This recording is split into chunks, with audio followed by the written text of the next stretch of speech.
kami maglalayas na ni Toby. Babay Baguio! Char!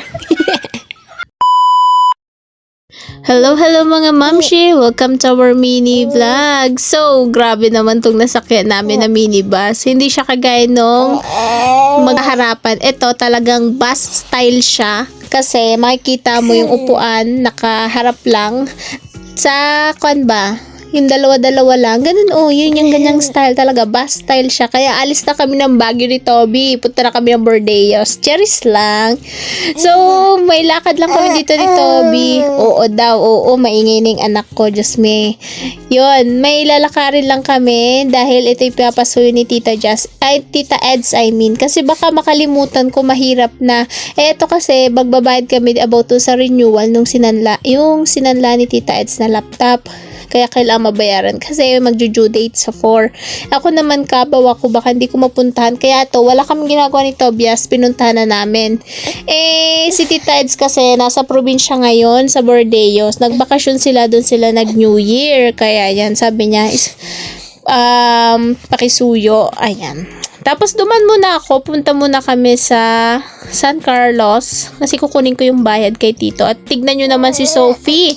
Ang kanyang alagang aso ay gupitan daw. Pero tignan mo ang ginawang gupit. Grabe naman. May style mga mamshi. Nung nakita ko yung tawang-tawa ko talaga. Tapos ito, pupunta tayo ng Trinidad. Yes po, Trinidad Benguet. Hindi po to Baguio ha. Hindi na po to Baguio mga mamshi. Kalapit ng probinsya ito ng Baguio, ang Trinidad. Dito nyo po makikita ang strawberry farm, tas yung bahay-bahay na iba-ibang kulay, ganon. Tas yung Bell Church. Yes po. Magkaiba po yun ha, hindi na po Baguio ito. Pero ito, minutes lang naman ang kukanin mo. Pabiyahihin mo, tapos andun ka na. O, diba? Welcome to La Trinidad. La Trinidad Benguet na po siya. Another municipality na po siya, ha, mga mamshi? So, andito kami sa may Palawan. Yan, dito. Doon kasi sa may KM5, lakad ka lang ng konti, doon na yung work ni Tita. Tapos, naalala ko to, dumaan muna ako dito. To Pure Gold. As in talagang na siya, Pure Gold, katapat niya Save More, sa unahan lang Chongsan.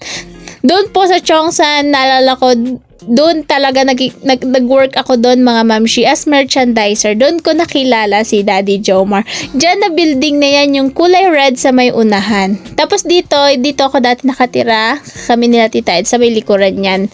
So, diba? Naglakad ako kahit mahirap magsakay ng jeep doon sa may Chongsan kasi marami doon naghihintay. Kaya pero nilakad ko pa rin kasi gusto ko ipakita sa inyo kung saan kami nagkakilala ni Daddy Jomar.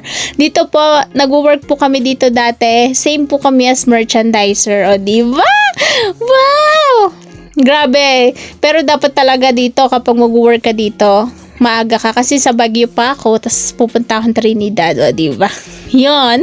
Wala lang, kinuwento ko lang mga mamshi kasi wala na rin akong video at kailangan ko na rin i-post to. Sayang naman, i-delete natin kasi yung storage. Ayan, dyan po kami nag-work dati. Ang dami-daming tao kasi holiday season to mga mams. I think 30 ata to pumunta ako. Yes. Tapos naghintay lang kami ng jeep. Dapat ang sasakyan ko is Bukawkan kasi kapag magsaysay, mahihirapan po ako kasi ang bigat-bigat ni Toby. And then yun lang for today's video. Thank you for watching mga mamshi. Baka mo pa-like, pa-share, pa-follow. Bye-bye!